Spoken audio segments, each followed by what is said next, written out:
నుంచి క్షీరసముద్రానికి కూతురు అని నాకు వైభవాన్ని ఇచ్చావు, నేనా నీకు భర్తను ఎంచగలిగిన వాణ్ణి? నువ్వే ఎన్నుకో తల్లి అన్నట్ట అని చేతికి ఒక చెంగల్వ పూదండ ఇచ్చట.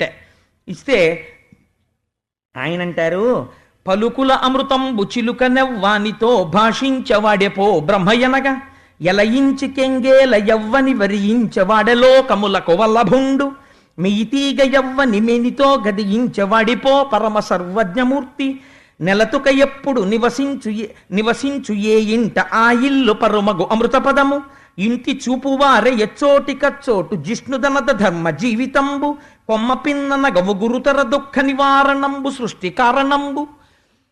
లక్ష్మీదేవిగా మీరు పెళ్లి పీటల మీదకి పిల్లని తీసుకెళ్లినా పెళ్లి కొడుకు పరిస్థితి ఇలాగే మారిపోతుంది. పలుకుల అమృతంబు చిలుక యవ్వానితో భాషించవాడెపో బ్రహ్మయ్యనగా. ఇప్పుడు లోకమునందు బ్రహ్మము అని ఎవరిని పిలవాలి అంటే, ఈ తల్లి ఎవరిని చూసి సంతోషంగా చిరునవ్వు నవ్వి మాట్లాడుతోందో వాడే పరబ్రహ్మం. ఎలయించి కెంగేల యవ్వని వరించవాడలోకములకు వల్లభుండు. సంతోషంతో ఎవరి మెడలో ఆ వరమాల వేస్తోందో వాడే లోకములకంతటికి వల్లభుడు. ఈవిడికి కాదు, లోకములకంతటికి వాడు వల్లభుడై ఉంటాడు. మియితీగ యవ్వని మెనితో గదియించవాడిపో పరమ సర్వజ్ఞమూర్తి. మెరుపుతీగ వంటి తన శరీరాన్ని ఎవరి శరీరం పక్కకి ఆవిడ చేరుస్తోందో వాడే సర్వజ్ఞుడైన వాడు.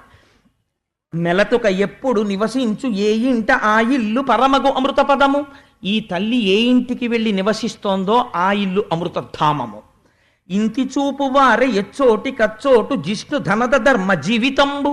ఈ తల్లి ఎక్కడికి వెళ్ళి నిలబడి ఇలా ప్రసన్నంగా చూస్తోందో అక్కడ ఇంద్రుడి యొక్క ఐశ్వర్యం ఎలా ఉంటుందో అటువంటి ఐశ్వర్యం ఉంటుంది. కుబేరుడు ఆ ఇంట నిలబడి చేతులు కట్టుకుని సేవిస్తూ ఉంటాడు. ధర్మ జీవితంబు, ధర్మబద్ధమైనటువంటి జీవితము నడుస్తూ ఉంటుంది. కొమ్మ పిన్ననగవు గురుతర దుఃఖ నివారణంబు సృష్టి కారణంబు. ఈ తల్లి యొక్క అనుగ్రహం ఎక్కడ పడుతోందో అక్కడ అజ్ఞానము నివారింపబడి సృష్టి కారణమవుతోంది. అంటే ఇక్కడ మీరు ఒక మాట అర్థం చేసుకోవాలి. సృష్టి కారణంబు అన్న మాట ఎందుకు వాడారండి పోతన గారు అని. ఇక్కడ మీరు లక్ష్మీదేవి యొక్క తత్వావిష్కరణ చేశారు ఈ మాటలో. లక్ష్మి అంటే అర్థం ఏమిటో తెలుసా అండి? రెండు ఎవరి చేతిలో ఉంటాయో వారిని లక్ష్మి అని పిలుస్తారు. ఎవరి వలన ఈ రెండు ఆగిపోతాయో వారిని అలక్ష్మి అని పిలుస్తారు. లక్ష్మి అని పిలవాలంటే ఒకటి సంపద వైభవమును ఇవ్వగలిగి ఉండాలి. అంటే మీరు ఇహమునందు సుఖపడడానికి కావలసినటువంటి సమస్త ఐశ్వర్యమును అమ్మవారు ఇవ్వాలి. అది మీకు ఏది ఉంటే మీరు సుఖపడతారో అది అమ్మవారికి తెలిసి ఆవిడిస్తుంది. రెండవది కామరతంపరగా బహుళమయ్యేటటువంటి స్థితిని కల్పించగలిగి ఉండాలి. అంటే ఈ మాట మీకు కొంచెం అంతగా నేను అందించగలిగానో లేదో ఒక ఉదాహరణ చెప్తాను. ఇప్పుడు ఒక్కటిగా ఉంటుంది ముందు. ఇప్పుడు నేను ఒకడనవుతాను ముందు. ఎలా అవుతానంటే, ఒక తల్లికి తండ్రికి నేను జన్మిస్తాను. నాతో పాటు కొంతమంది అన్నదమ్ములు అక్క చెల్లెళ్ళు పుట్టారు. వాళ్ళు పెళ్ళిళ్ళు చేసుకుని వెళ్ళిపోతారు. నాతో కలిసి ఉండరు. కలిసి ఉన్న వాళ్ళు వెళ్ళిపోతారు. నా తల్లి తండ్రి వెళ్ళిపోయారు. నేను ఒక్కడనే ఉన్నాను. నేను ఒక్కడనై ఉన్న వాడిని ఒక రుణం ఉంటుంది, పితృ రుణం. ఇప్పుడు ఇది తీర్చుకోవాలి. నా పక్కకి ఒక భార్య రావాలి. ఆ భార్య లక్ష్మీస్థానం. ఇప్పుడు ఆవిడ వస్తే తప్ప నేను నలుగురిని కాను. ఇప్పుడు నా భార్య వచ్చి నా పక్కన చేరితే నేనే ఒక కొడుకునయ్యాను, నేనే ఒక కూతురునయ్యాను. తర్వాత ఒక అల్లుడు వస్తాడు, తర్వాత ఒక కోడలు వస్తుంది, తర్వాత ఇటు నలుగురు మనవలు, అటు నలుగురు మనవలు. ఇప్పుడు నేను ఒక్కడిని ఎన్నయ్యాను? ఏమండి అని పిలిచే భార్య, నాన్నగారండి అనే కొడుకు కూతురు, మామయ్య గారండి అనే కోడలు, మామయ్య గారండి అనే అల్లుళ్ళు, తాతగారండి అని ఇటు పిలిచే మనవలు, తాతగారండి అని అటు పిలిచే మనవలు, అన్నయ్య గారండి అని పిలిచే వియ్యపురాళ్ళు. నేను ఒక్కడనే ఎన్నయ్యాను? This is called multiplicity. ఈ మల్టిప్లిసిటీ ఒకటి అనేకమవడం వైభవం శాస్త్రంలో. ఇలా అవ్వలేదనుకోండి దరిద్రం. అంటే ఆగిపోయాడు. అలాగా ఎక్కడ ఆగిపోయాడు? అసలు లక్ష్మే రాలేదు. అంటే ఒకడికి భార్యనే పొందలేదు, ఒకడు భార్యని పొందాడు. కానీ అమ్మా నాన్నగారండి అని పిలవడానికి బిడ్డలు లేరు కాబట్టి అల్లుళ్ళు లేరు, కోడళ్ళు లేరు, మనవలు తామరతంపరగా లేరు. కాబట్టి ఏమవుతోంది? ఆగుతోంది. కొద్దిగా జోల్ట్ పడుతోంది, మళ్ళీ అమ్మవారి అనుగ్రహం వచ్చింది అనుకోండి, కూతురే ఉంది, కొడుకులాంటి అల్లుడు వచ్చేస్తాడు. ఒక్క కూతురు 10 మంది మనవలు వస్తారు. 50 మంది మనవలు ఉన్నవాడు ఎంత తృప్తిగా ఉంటాడో ఒక్క కూతురు ఉన్నవాడు అంత తృప్తిగా ఉండొచ్చు చెప్పలేం ప్రపంచంలో. అమ్మవారి అనుగ్రహం వచ్చేసింది, ఇటుదటు చేసేస్తుంది ఆవిడ, మళ్ళీ పూర్ణం చేసేస్తుంది. కాబట్టి ఇప్పుడు ఏమవుతోంది, ఇది పెరగలేదనుకోండి, ఒక స్థాయికి వెళ్ళిన తర్వాత ఏమంటుందో తెలుసా అండి లోకం అంటుంది. చాలా ఐశ్వర్యవంతుడే కానీ పాపం అండి పిల్లలు లేరు అంటారు. పాపం అండి పెళ్ళి అవ్వలేదు వాళ్ళ ఇంట్లో ఒక అమ్మాయికి అంటారు. పాపం వాళ్ళ ఇంట్లో 2 ఆడపిల్లలు, ఏమి కర్మమో కానీ అన్నీ ఉన్నాయి, బాగా చదువుకున్నారు, చాలా మంచివాళ్ళు, కానీ పెళ్ళిళ్ళు అవ్వలేదు. పాపం ఆ అమ్మాయికి పెళ్లి చేశారు, పిల్లలు పుట్టలేదు. ఆయన ఎప్పుడు దిగులుగా ఉంటారు, అలా తిరుగుతూ ఉంటారు, పూజలు పునస్కారాలు అని తిరుగుతూ ఉంటారు. ఇవేవి ఈయన ప్రమేయం లేవు, ఈయన కూర్చున్నాడు హాయిగా. అంతే, తామర తంపరగా వెళ్ళిపోతోంది వంశం. కూతురికి కోరుండో సంబంధం వచ్చేసింది, మంచి సంబంధం, అల్లుడు వచ్చేసాడు, మంచి వియ్యాలారు, ఎంతో సంతోషంగా, ఏదో తోడబుట్టిన చెల్లెలతో కలిసిపోయినంత అనుబంధం కలిసిపోయింది. హాయిగా వియ్యాలవారన్న అరమరికలు లేవు. అటుపక్క నుంచి అటువంటి కోడలు వచ్చింది. ఈ కూతురు వెళ్ళిపోయింది కానీ తన కడుపున మళ్ళీ కూతురే పుట్టిందేమో అని చూసుకునే కోడలు వచ్చింది ఇంటికి. మామయ్య గారు మామయ్య గారు మామయ్య గారు అని తన వైభవాన్ని ప్రకాశింపచేస్తోంది. అటువంటి కోడలు వచ్చింది. ఇలా 2 ఏళ్ళు తిరిగింది, 4 పూజలు చేశాడు, చక్కటి మనవడు పుట్టాడు. వాడు పుట్టిన దగ్గర నుంచి ఇంకా నిలబడ్డం వచ్చిందంటే వాడు తాతగారి ఉత్తరీయం తీసుకుని పంచకట్టుకుని గజేంద్ర మోక్షం పద్యాలు చెప్పడం మొదలెట్టాడు. ఉరే ఉరే ఉరే ఉరే వీడికి ఇప్పుడే గజేంద్ర మోక్షం పద్యాలు చెప్తున్నాడు రాని పొంగిపోయాడు తాతగారు. ఎక్కడి నుంచి వస్తోంది ఐశ్వర్యం అంటే, it is called the process of multiplication, multiplicity, పెరుగుతుండుట. ఇది లక్ష్మీ కటాక్షము. ఇది ఆవిడ అనుగ్రహం లేకపోతే నడవదు. రెండోది ఏమిటో తెలుసా అండి, ఐశ్వర్యము. ఐశ్వర్యము అంటే మీరు ఒకటి గుర్తుపెట్టుకోండి, మీరు కోరుకున్నది కాదు. బ్యాంకులో 10 కోట్లు ఉన్నాయి, మీకు నిద్రపట్టదు భయం, అది కాదు ఐశ్వర్యం అంటే. ఐశ్వర్యం అంటే ఏమిటో తెలుసా అండి, ఎన్నడూ ఇలా చెయ్యి చాపి అడగలేదు ఒకరి దగ్గరికి వెళ్ళి, ఎన్నడూ తన ఇంట అన్నవస్త్రాలకి లోటు లేదు.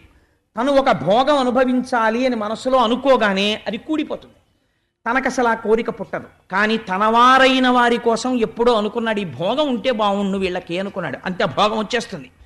లోపల తలంచగానే భోగము సమకూరుతుంది. అంటే వాడి ఎందు ఏమిటుందో తెలుసా అండి, లక్ష్మీ కటాక్షం ఉన్నది. ఇప్పుడు ఇదే మీకు కావలసింది. మీరు కూర్చుకోగలరా చెప్పండి నాకు? మీరు కూర్చుకోలేరు. అమ్మవారి అనుగ్రహం ఉంటే నడుస్తుంది.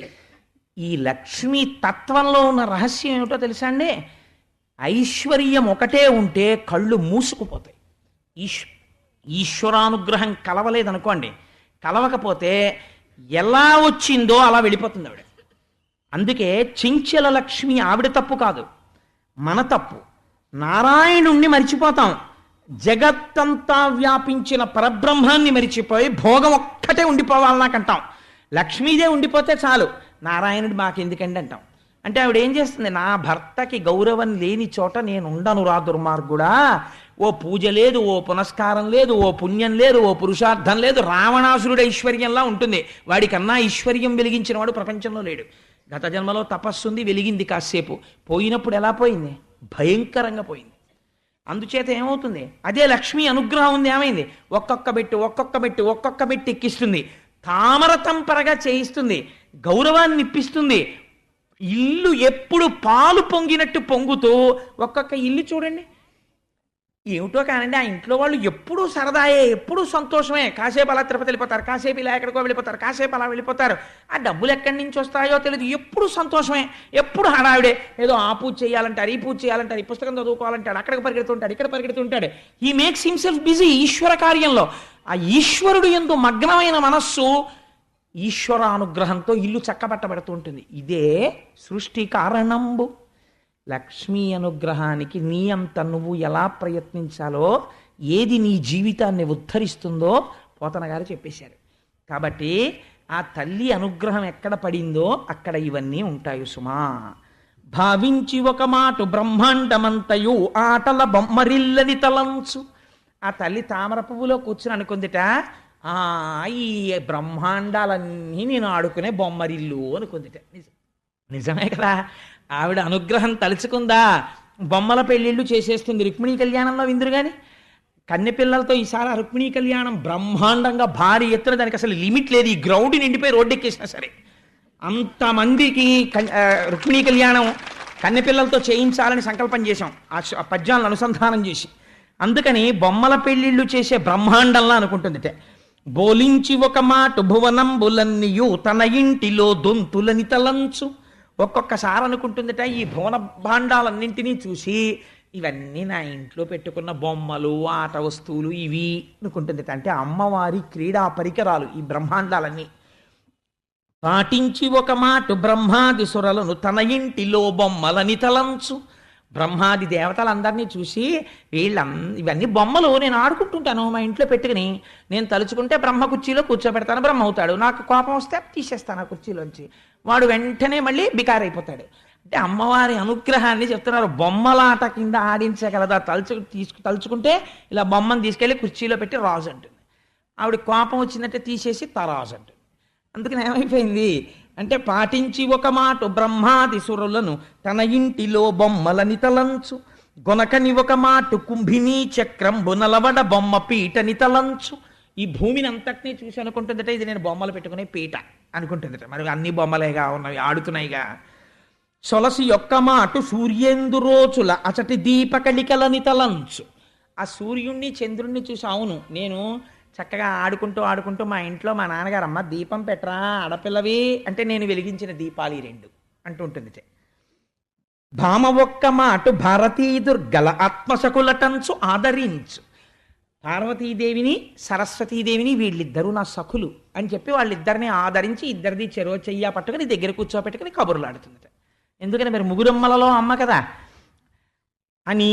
ఇప్పుడు ఆ దండ పట్టుకొని ఎవరి మెడలో వెయ్యాలి అని బయలుదేరుతోంది. నిజంగానండి, అందుకే లక్ష్మీదేవి మనస్సులో ఉన్న పద్యాలు వింటే కన్యపిల్లకి కూడా అటువంటి భర్తలు వస్తారు అంటారు. ఆవిడ జగత్తులకంతటికీ తల్లి. కానీ ఒక ఆడపిల్ల తనకి కాబోయే భర్త గురించి ఎలా ఆలోచించుకుంటుందో అలా ఎంత గొప్పగా ఆలోచించిందో చూడండి. ఐదవనయ్యుండనలవడదొక చోట ఒక చోట సవతితో ఓర్వరాదు, తగనొక చోట అంతంత వైభవంబు కాదొక చోట వేడిమి ఉండబోల, ఒక చోట కరుణ లేదొక్కింత వెతికిన ఒక చోట డగ్గరి ఉండబెట్ట, నెరయంగనొక చోట నిలుకడ చాలదు చర్చింపనక చోట జడత కలదు, కొన్ని చోట్ల కామగుణ గరిష్టంబులు క్రోధ సంయుతంబులు కొన్ని యొడలు, కొన్ని మోహ లోభ కుంఠితంబులు కొన్ని ప్రమద మత్సరానుభావకములు. అందరినీ చూసింది. ఈ పాలసముద్రాన్ని మదనం చేస్తున్నప్పుడు దేవతలు రాక్షసులు కూడా నిలబడ్డారు కదా. మొట్టమొదట ఆడపిల్లకు వచ్చే ఆలోచన ఏమొస్తుంది పెళ్లి చేసుకునేటప్పుడు? 10 కాలాల పాటు నేను 5వ తనంతో పసుపు కుంకాలతో ఉండాలనుకుంటుంది కదా. అందుకని ముందు అనుకుందిట, అసలు ముందు నాకు జీవితాంతం హాయిగా నేను పసుపు కుంకాలతో ఉండాలి. నేను పసుపు కుంకాలతో ఉండాలంటే అబ్బెబ్బెబ్బే కొన్ని చోట్లు ఉన్నాయి కానీ ఈ వీటి దగ్గర 5వ తనం ఉండదు, ఒక్కొక్కసారి వాటి తలకాయలు పడిపోతూ ఉంటాయనుకుంది. నేను నోటితో చెప్పడం ఎందుకు, 4 తలలున్న వాళ్ళు కూడా పడిపోతూ ఉంటారు కల్పాంతంలో. అందుకని అక్కడ 5వ తనం అంత బాగా కుదరదు. ఒక చోట సవతితో నోర్వరాదు. ఈయనతో సమానమైన వాడు ఒక ఆయన ఉన్నాడు, కానీ అప్పటికే ఆయన పక్కన ఒక ఆవిడ ఉంది, శంకరుడి పక్కన పార్వతీదేవి. అందుకని ఇప్పుడు నాకు సవతి గొడవ ఎందుకు, రెండో భార్యగా వెళ్ళడం ఎందుకు? తగనొక చోట అంతంత వైభవము కాదొక చోట. చాలా వైభవం ఉన్నట్టు ఉంటుంది, కానీ ఒక్కొక్కసారి వెంటనే తప్పుడు పనులు చేసి దరిద్రుడు అయిపోతుంటాడు. ఇంద్రుడు స్వర్గం. ఒక చోట వేడి మినుండబోల, ఒక చోట చాలా గొప్పవాడే ఆయన, మహానుభావుడు, కానీ బాబోయ్ చాలా వేడి, ఎప్పుడు వేడే, అసలు ఎప్పుడు ఏసీ ఉండదు సూర్యుడు. అందుకని ఒక చోట కరుణ లేదొక్కింత వెతికిన ఒక ఆయన మహాధర్మమూర్తి, ఎప్పుడు డ్యూటీ కాన్షియస్, చాలా డ్యూటీ మైండెడ్గా ఉంటాడు. కానీ ఎంత డ్యూటీ మైండెడ్ అంటే అసలు ఆయన దగ్గర కంపాషన్ అన్న శబ్దం లేదు, దయా అన్న మాట లేదు. అందరినీ ఏడిపించి డ్యూటీ చేస్తుంటాడు యమధర్మరాజు గారు. అందుకునొద్దు.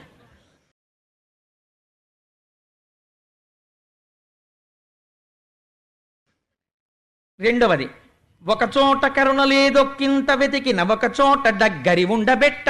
ఇంకొక ఆయన ఉన్నాడు చాలా గొప్పవాడు, నిజంగా యజ్ఞయాగాది క్రతువుల్లో మొదటి పూజలు అందుకుని హవిస్సులు తీసుకెడతాడు. కానీ ఆయన భార్యని దగ్గర కూర్చుందామంటే చాలు బాబోయ్ భొగబొగలు సెగసెగలు, అగ్నిహోత్రుడు దగ్గర కూర్చోవడానికి తేలిగ్గా ఉండదు.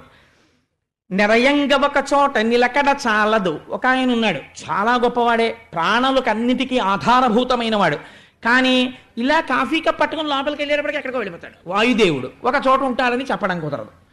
చర్చింపనొక చోట జడత కలదు. ఇంకొక ఆయన ఉన్నాడు, చాలా గొప్పవాడు, కానీ అలా కదలకుండా అలా ఉండిపోతుంటాడు. ఎవరు? పల్లం దగ్గరికి వెళ్ళి నీళ్లు ఉండిపోతుంటాయి. అందుకని ఆ నీటికి కదలిక లేకుండా ఆగిపోతుంటాయి. కొన్ని చోట్ల కామగుణ గరిష్టంబులు క్రోధ సంయుతంబులు కొన్ని యొడల. ఒక్కొక్క చోట కామం ఎక్కువ. ఎవరది? సృష్టి మొత్తం మీద కామం ఎవరికి ఎక్కువ అంటే యక్షులకు ఎక్కువ. కాబట్టి యక్షుల నాయకుడు కుబేరుడు. పక్షులకి ఆకలి ఎక్కువ, యక్షులకి గంధర్వులకు కామం ఎక్కువ, అలాగే ఆ పాములకి భయం ఎక్కువ. ఇలా ప్రపంచంలో ఒక్కొక్క జాతికి ఒక్కొక్కటి. సరే, మనుష్యులకు అన్నీ ఎక్కువ.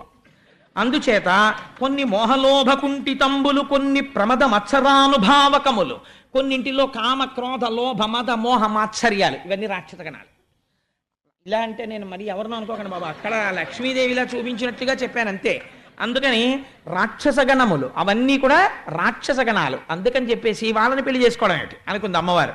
కాబట్టి ఇప్పుడు ఎవరిని వివాహం చేసుకోవాలి అంటే, అమర ముత్తైదువనయ్యుండవచ్చును వరుసకు సవతులు ఎవరు లేరు, వెలయంగ అశ్రాంత విభవమీ తని ఇల్లు శృంగార చందన శీతలుండు, కలగ నిన్నడు శుద్ధ కారుణ్యమయమూర్తి విమలుండు గదిసి సేవించవచ్చు, నిరినాడి తిరుగడు నిలకడ కలవాడు సకల కార్యములందు జడత లేదు, సాధురక్షకుండు షడ్వర్గరహితుండు నాథుడయ్యనేని నడపనోపు, ఇతడే భర్తయనచు ఇంటి సరోజాక్షు పుష్పదామకమున పూజ చేసే.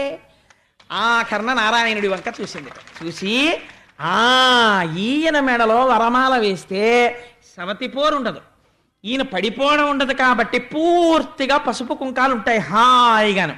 సమస్త సంపదలకు ఇతను ఇల్లు. ఇంకా శృంగారం విషయానికి వస్తే నిజంగా ఆయన్ని మించినవాడు లేడు. ఎందుకని?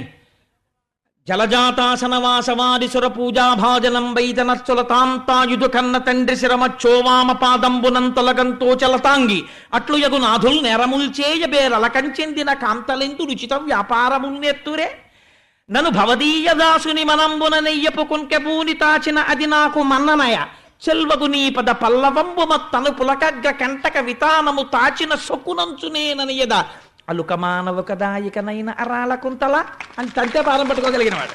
అందుకని అంతటి శృంగారమూర్తి, చందన శీతలుడు, అంత చల్లటివాడు, పరమదయాళువు. ఎంత తప్పు చేసిన వాడినైనా సరే ప్రభో పాహి పాహి అంటే వెంటనే సిరికింజప్పడు శంఖచక్రయుగముంచేదో ఈ సంధింపడు, పరిగెడతాడు.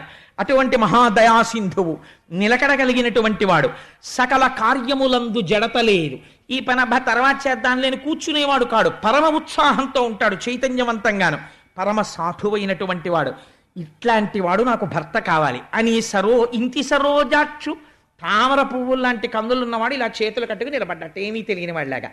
ఈయన్నే పెళ్ళాడతాననుకుందిట. గబ్బ గబ్బ గబ్బ గబ్బ సింహాసనం దిగి నడిచొచ్చి ఆ వరమాల ఆయన మెడలో వేసింది. వేసి చిత్రం ఏమిటో తెలుసా అండి? ఆవిడెక్కడ ఉండాలో చోటు ఆవిడే నిర్ణయించేసుకుంది. ఇందీవరధామమున ముకుందుని పూజించి తనకు కూడి వసింపన్ మందిరముగ తద్వక్షమునందసలజ్జా సుదృష్టినాలోకించెన్. అసలే ఎరుపు, దాని మీద సిగ్గుతో మరింత ఎర్ర పడిపోయి ఆయన ముఖం చూసి ఆయన మెడలో మాల వేసి పొంగిపోయి సిగ్గుతో నిలబడిపోయి, స్వామి నీ గుండెల్లో ఉంటాను అంది. ఎందుకని అంటే ఆయన స్థితికారుడు, లోకమునంతటినీ నిలబెట్టవలసిన వాడు. An administration should not only exercise power, simultaneously the power should also be coupled with compassion. అధికారికి ఉండవలసినది కేవలము అధికారము కాదు, దయ ఉండాలి. దయలేని అధికారి పరమ భయంకరుడు. దయ ఉండాలి. ఒక్కొక్కచో అయా క్షంతవ్యో మే పరాథ, నాది పొరపాటు జరిగింది అన్నవాడిని మన్నించగలిగి ఉండాలి ఉదార హృదయంతో. అందుచేత ఆ దయ ఉండాలి అయ్యవారిలో, లేకపోతే లోకములకు ఆయన రక్షకుడు కాలేడు. ఇది శక్తి కలవడం అంటే పురుషుడితోటి. అందుకని ఆయన గుండెల్లో చేరింది ఆవిడ. అందుకే మనం చూడండి, ఏమన్నా ఆయనకి దయ లేదండి అంటే ఇలా చూపించి ఆయనకి దయ లేదండి అనరు, ఆయనకి దయ లేదండి అనరు, ఆయనకి దయ లేదండి అని గుండెలు చూపిస్తారు. దయ గుండెల్లో ఉంటుంది. వేదాంత దేశికులు దయాశతకము అని రచించారు. అమ్మవారు గుండెల్లో ఉంటుందంటే అయ్యవారు దయామూర్తి అయ్యున్నాడు అని గుర్తు. చిత్రం ఏమిటంటే అమ్మవారు ఇలా చూసేటప్పుడు అందరినీ చూసింది, కానీ రాక్షసుల్ని చూడడం మానేసింది. అంతే వాళ్ళు దరిద్రులు అయిపోయారు, పోయిందంతే వాళ్ళకి అమృతం.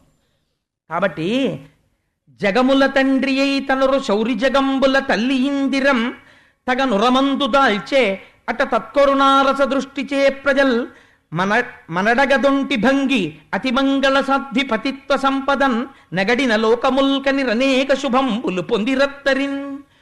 ఆ అమ్మవారు అయ్యవారితో కలిసి అమ్మవారు సంతోషంతో ఇలా చూడగానే లోకములన్నిటినీ మంగళమును పొందాయి. ఏమిటి మంగళం? మీకు నేను ఒక రహస్యం చెప్తాను.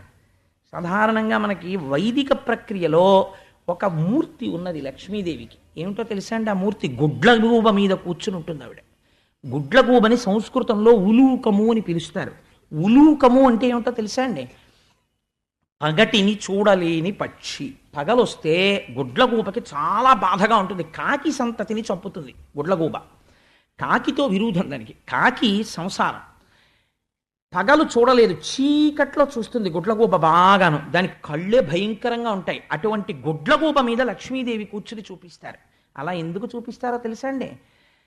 లక్ష్మి కలగగానే భగవంతుణ్ణి మరిచిపోయిన వాడెవడో వాడు పగటిని మరిచిపోయిన గుడ్లగూబ వంటి వాడు. ఆ గుడ్లగూబ మీదున్న లక్ష్మి ఎంత ప్రమాదకరమో, ఐశ్వర్యమును మరిగి భోగమును మరిగి నారాయణుణ్ణి మరిచిపోయిన వాడు అంత ప్రమాదములోకి జారిపోతున్నాడు. కాబట్టి లక్ష్మి పూజ చేస్తూ నారాయణుణ్ణి సంతతము కొలవాలి. భక్తి జ్ఞానములతో మీరిద్దరూ తల్లిదండ్రులని ఇద్దరినీ కలిపి నమస్కారం చెయ్యాలి. అందుకే కనకధారా స్తోత్రంలో ప్రతి శ్లోకం లక్ష్మీనారాయణుల్ని కలిపి పూజ చేస్తుంది. రేపు లక్ష్మీనారాయణ స్తవంగా కనకధార చేయడానికి కారణం అదే. అందుకని అమ్మవారు అలా కలిసి నారాయణుడి యొక్క శక్తిగా మారగానే లోకములకన్నిటికీ ఆయన కళ్యాణమును కటాక్షించిన వాడై ఉన్నాడు. ఇప్పుడు మామగారు అయ్యాడు సముద్రుడు కదండి. మామగారు ఎప్పుడవుతాడు? కన్యాదానం చేస్తేను అమ్మాయి అయ్యవారి దగ్గరికి చేరితే తాను మామగారు అవుతాడు. ఇప్పుడు తను మామగారు అయ్యాడు. ఇప్పుడు మామగారు అయ్యాడు కాబట్టి మామగారైన వాడు ఏం చెయ్యాలో తెలుసా అండి? కొడుకుకి అల్లుడికి అభేదం పాటించాలి. అందుకని కొడుక్కి ఎంత అమూల్యమైన ఇంట్లో ఉన్న వస్తువు ఇస్తాడో అల్లుడికి కూడా అలా ఇవ్వగలగాలి. ఎందుకంటే తాను పితృపంచకంలోకి వెళ్ళాడు, తండ్రి అయ్యాడు ఇప్పుడు. అందుకని మామగారు అవగానే సముద్రుడు ఏం చేశాడో తెలుసా అండి? తనలో ఉన్న కౌస్తుభాన్ని తీసుకొచ్చి శ్రీమన్నారాయణుడికి బహూకరించాడు. ఆ కౌస్తభాన్ని మెడలో పెట్టుకున్నాడు. ఒక పక్క శ్రీవత్సం అనే పుట్టుమచ్చ మెరుస్తోంది. హృదయమునందు లక్ష్మీదేవి మెరిసిపోతోంది. ఆపాల వెల్లి కూతురు దీపుల చూపులను దోగి తిలకించి ప్రజల్ చేపట్టిరి సంపదలను ప్రాపించను మేలు జగము బ్రతికెనరేంద్ర. ఈ నారాయణుడితో కలిసిన లక్ష్మి ప్రసన్నమైన దృక్కులతో ఇలా చూస్తుంటే లోకాలన్నిటికీ వాళ్ళ వాళ్ళ కోరికలు తీరినవి. పాలేటి రాచకన్నియ మేలారెడు చూపు లేక మిడుమిడు కంచున్ జాలింపుర పురబొక్కుతూ తూలిరి రక్కసులు కీడుతో చిన్ననధిపా. లక్ష్మీదేవి చూపు రాక్షసుల మీద మాత్రం పడలేదు. దానివల్ల ఏమైంది? వాళ్ళకి కీడు ప్రారంభమైపోయింది. అమ్మవారి యొక్క అనుగ్రహమునకు కారణమేమి? అమ్మవారి చూపే కారణము. అందుకే అమ్మవారిని మీనాక్షి అని పిలుస్తారు. మీనాక్షి అంటే చేప ఒక పని చేస్తుంది. ఆడచాప నీటిలో ఉండగా చేప పిల్లలు ఎదురుగుండా వచ్చి అమ్మతో అంటాయి, అమ్మా ఆకలేస్తోందమ్మా అంటాయి. అంటే చేపకి స్తన్యం ఇవ్వడం ఉండదు.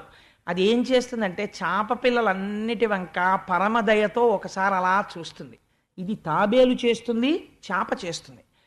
పరమ సంతోషంగా ప్రీతితో చూస్తుంది. చూడగానే వెంటనే చేప పిల్లలకి కడుపు నిండిపోతుంది. ఇలా చెయ్యగలిగిన శక్తి ఒక్క చేపకుంది. అందుకే అమ్మవారికి మీనాక్షి అని పేరు. మీరు ఒక్క స్తోత్రం సంతోషంగా చేస్తే అమ్మ పరమ సంతోషంతో ఇలా చూస్తుంది. అది చూడగానే మీ కోరికలు తీరిపోతాయి. అంతే అంతే. అమ్మవారు చూడ్డానికి ఏం చేయాలి? అమ్మా అని ప్రీతిగా పిలవాలి. కాయిక కైంకర్యంగా పూజ చెయ్యాలి. కనకధార స్తోత్రాన్ని అనుసంధానం చేయాలి. అందుకే రేపు పూజతో కనకధార అనుసంధానం చేయడానికి కారణం అది. సరే, ఇంత అద్భుతంగా పాలేటి రాసకన్య, ఎంత గొప్ప మాట అన్నారో చూడండి. ఆ పాల సముద్రం అనబడేటటువంటి రాజు యొక్క కూతురైనటువంటి లక్ష్మీదేవిని పొంది శ్రీమన్నారాయణుడు తరించాడు. కన్యాదానం చేసి సముద్రుడు తరించాడు. అమ్మవారి యొక్క అనుగ్రహాన్ని పొంది ఇంద్రుడు తరించాడు. ఇప్పుడు ఇంద్రుడికి రాజ్యం రాబోతోంది. రాక్షసులకి వచ్చిన రాజ్యం జారిపోబోతోంది. కీడు ఎలా తోచింది? కీడుకి ఫలితమేమి? మీరు విందురుగని కీడుకి ఐశ్వర్యం పోయే ముందు మొదట ఏముంటుందో తెలుసా అండి? దెబ్బలాటలు వస్తాయి. అందుకే ఇంట్లో మాట్లాడుకునేటప్పుడు ఎప్పుడు పరమప్రసన్నంగా మాట్లాడుకోవాలి. అందుకే మంగళసూత్రం కట్టించేటప్పుడు ఇక్కడే కట్టిస్తారు తప్ప మంగళసూత్రాన్ని ఏమండే ఎప్పటి నుంచో ఇక్కడ కడుతున్నారు మంగళసూత్రం ముళ్ళేసి, ఏమిటండి ఎప్పుడు మంగళసూత్రం అలాగేనేంటి, మేము సరదాగా మోడల్ మార్చి నడుము కట్టించుకుంటాం అన్నారు అనుకోండి, కుదరదు, అలా కట్టించకూడదు. మంగళసూత్రం ఎప్పుడు ఇక్కడే కట్టాలి. ఇక్కడ ఎందుకు కడతారు చెప్పండి? అక్కడే ఎందుకు పెట్టారు మంగళసూత్రం? ఇక్కడే ఎందుకు కట్టాలి? మంగళసూత్రాన్ని ఇక్కడ కట్టించుకుంటాం, రక్షాబంధనం కట్టినట్టు ఇక్కడ కట్టించుకుంటాం. మరి ఇంత సెక్యూర్డ్గా ఉంటుందండి, తెలుస్తూ ఉంటుంది. గబుక్కుని అలవాటు లేనితనం గబుక్కుని జారిపోతుందో ఏమిటో అలా భయం లేకుండా ఉంటుంది, చేతులకి పెట్టుకుంటాం అన్నారు అనుకోండి, అలా ఒప్పుకోరు. అలా కుదరదమ్మా, అలవాటు చేసుకో, మంగళసూత్రం పెట్టుకోవాలి. సన్యాసం తీసుకున్నవాడు నేను దండం పెట్టుకోవడం, దండం పట్టుకోవడం అలవాటు లేదండి అంటే కుదరదు. చంద్రశేఖర పరమాచార్య స్వామి వారు గొడ్డేసి కట్టుకుని అలవాటు చేసుకున్నారు. అందుకని మంగళసూత్రం అలవాటు చేసుకోవాలంతే. అంతేకాని ఇది ఏదో కొత్తగా ఉంది అంటుంటారు ఆడపిల్లలు పెళ్ళైన కొత్తల్లో, అయినా అలవాటు చేసుకోవాలంతే. అది మరి మంగళసూత్రం ఎందుకు ఇలా మెడలో కడతారు అంటే ఒక రహస్యం ఉంది. మీకు నేను చెప్పేస్తాను ఆ రహస్యం ఏమిటో తెలుసా అండి? ఇక్కడ ఏముంటాయి? జ్ఞానేంద్రియాలు ఉంటాయి. కళ్ళు, ముక్కు, చెవులు, నాలుక, మేధస్సు, బుద్ధి, నిర్ణయాలు చేసేవంతా ఇక్కడ ఉంటుంది శక్తి. ఇది నిర్ణయం చేస్తుంది. కంప్లైంట్స్ అన్నీ ఎక్కడి నుంచి వస్తాయి? ఈ కింద నుంచి వస్తాయి. నేను ఇలా కూర్చుని ఉండగా ఓ దోమ వచ్చిన అరికాలు కరిచేస్తోంది అనుకోండి. ఈ దోమ కరిచేస్తుంటే ఈ అరికాలు దగ్గర ఉన్న నాడీ మండలం నీ అరికాలుని దోమ కరుచుచున్నది, దయచేసి ఈ దోమను తోలెదవుగాక అని ఒక సందేశాన్ని ఇలా పంపిస్తుంది. మెడుల్లా అబ్లాంగేటా అని ఇందులోంచి వచ్చి బ్రెయిన్కి చేరుతుంది. బ్రెయిన్ ఆ మెసేజ్ రిసీవ్ చేసుకుని మళ్ళీ ఇంటర్న్ ఒక ఆర్డర్ ఇస్తుంది. ఎడమ చేతి వైపు కాలుని గోకుతోంది కాబట్టి ఒక ఎడమ చెయ్యా నువ్వు కదిలి అసభ్యంగా అందరి ముందు కదలకుండా మెల్లగా జాగ్రత్తగా బొటనవేలుతో దోమని ఇలా అని పోగొట్టి కొంచెం సేపు మాత్రమే గోకి వెనక్కి వచ్చేయి అంటుంది. కాబట్టి బొటనవేలు ఇలా వెళ్ళి అది తీర్చేస్తుంది. ఇప్పుడు ప్రధానంగా ఈ క్రిందనున్నటువంటి శరీరానికి సంబంధించినటువంటి సమస్యలన్నీ ఎందులోంచి ఎడతాయి? ఇందులోంచి వెళ్ళి ఇక్కడికి ఎడతాయి. ఇక్కడి నుంచి వచ్చిన ఆదేశాలన్నీ ఎక్కడి నుంచి ఎడతాయి? ఇందులోంచి కిందకి ఎడతాయి. కాబట్టి ఇది ప్రధానం. దీన్ని ఈ కిందనంతటినీ ఇది కలుపుతూ ఉంటుంది. ఇది చెప్పిన మాటని ఇది ఎప్పుడూ కాదందు. ఎడం చెయ్యి గోకు అందనుకోండి, అస్తమానం నాకే పని చెప్తారండి, ఆ దోమలు కూడా ఇట్టే కుడతాయేంటి, ఆ కుడి చేయికి అందుతుంది దాని గోకమనండి అంద ఎప్పుడూను ఎడం చేయి గోకుతుంది అంతే. అంతేకాని ఎప్పుడు దెబ్బలాడదు. అందుకే బుద్ధిస్థానము పెద్దవాణ్ణే పెళ్లి చెయ్యాలి. అందుకే ఆడపిల్ల పెద్దదైతే ఆయుక్షీణం అంటారు. పెద్ద పిల్లని చెయ్యరు, చిన్నపిల్లని చేస్తారు. ఎందుకో తెలుసా అండి? చిన్నపిల్ల అంటే మాట వినే పిల్ల. ఇంకా ఈయనకున్న పరువము, ఈయనకున్న బుద్ధి నైపుణ్యము ఆవిడకుండదు. భార్యకి సమస్య ఉండొచ్చు, కానీ మీ మొహం మీకేం తెలుసు, మొన్న అలాగే చేసి వచ్చారు, తగలబెట్టారు, మా అన్నయ్యని అడగండి అనకూడదు. ఏమండి చూసారా, మీరు పాపం మంచివారు, మీకు అంత బాగా ఇంకాను ఆ మంచితనం మీ మేధస్సుని కప్పేస్తుంది. తొందరగా అవతల వాళ్ళకి సంప్రీతి పొందుతారు. మా తమ్ముడు ఘటికుడు, వాడిని ఒకసారి సంప్రదించండి అని మంచిగా చెప్పాలి. అందుకని ఈయన ఒక నిర్ణయం చేశాడనుకోండి, ఇది వినాలి. ఇది వినకపోతే అసలు దీని శరీరం అనరు, ఇక్కడే కొట్టేసుకుంటుంటాయి. ఈ చెయ్యికి ఈ చెయ్యి మీద కోపం వచ్చి, ఈ చెయ్యికి ఈ చెయ్యి మీద కోపం వచ్చి కొట్టేసుకుంటాయి అనుకోండి. చూసిన వాడు పిచ్చాడండి వాడు అంటారు. ఈ రెండు చేతులే ఉన్నాయి, ఈ చెయ్యికి ఈ చెయ్యికి ఎప్పుడన్నా దెబ్బలాట వచ్చి రెండు చేతులు కొట్టేసుకుని పోలీస్ స్టేషన్లో కంప్లైంట్ ఇచ్చిన వాడిని మీరు ఎక్కడన్నా చూసారా? కొట్టుకోవు. ఎందుకు కొట్టుకోవు అంటే రెండున్న ఈ కాలునో ఈ కన్నునో అలా ఏం కొట్టేసుకోవు. ఎందుకనంటే మనందరం ఒకటి, అయ్యో ఈ శరీరానికి చెందిన వాళ్ళం అని చూస్తాయి. అలా ఒక కుటుంబంలో తండ్రి స్థానం ఇది, భార్యాస్థానము బిడ్డల స్థానము ఇది.